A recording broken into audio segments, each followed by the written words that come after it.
I was home alone one night. Our house is a split-level house, and the upstairs is an apartment, basically. So my brother and I live upstairs, while our parents live downstairs.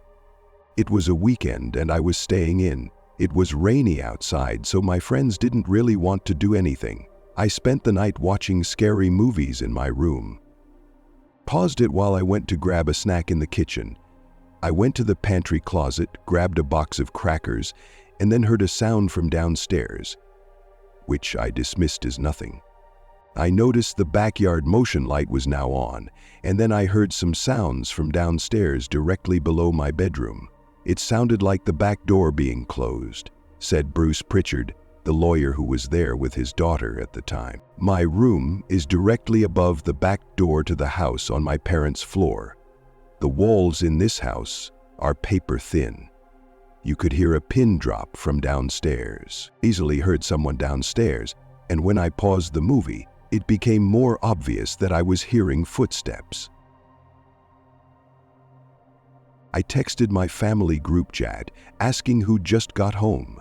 My mom answered within a minute, saying, "We're not home." They said in our group chat, "I hear someone downstairs." "Alex, is that you?" He didn't reply. I heard the footsteps crossing the house towards the front until they were out of earshot. Then I heard footsteps coming up the stairs. My father's footsteps and the creaking of the paneling as he stood waiting. The footsteps were coming straight down the hall to my room, skipping every other room in the hallway. They were heavy footsteps. They got to my door, and then my door opened. I was laying still in my bed, pretending to have my eyes shut. I squinted just enough to see a head peering into the room through the doorway, looking right at me. It was dark.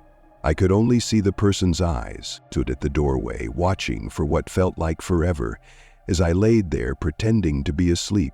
After maybe 30 seconds to a minute, he closed the door, but I didn't hear footsteps walk away, said the man. I texted my family group chat in all capitals, "Alex, please tell me that's you in the house." Tried back almost instantly, saying, "No, what are you talking about?" That was when I told them, "Someone is in the house." They said. I called 911 and started whispering into the phone, and that was when I finally heard footsteps walk away from the door. The footsteps went down the stairs, and then I couldn't hear them anymore.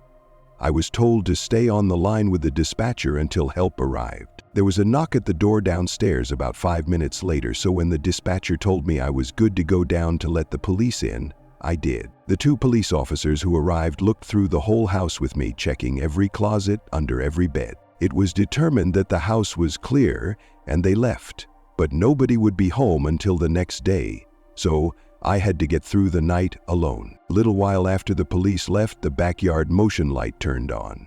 Something set it off. I looked out my window and caught just a glimpse of a man walking away from the house into a far dark corner of the backyard. I think he may have tried entering the house again, but this time the door was locked. Taking half a second to lock your doors can be the difference between someone getting in your house or not. I will now forever have the haunting image of seeing that person's head peering into my room, looking at me, specifically the eyes.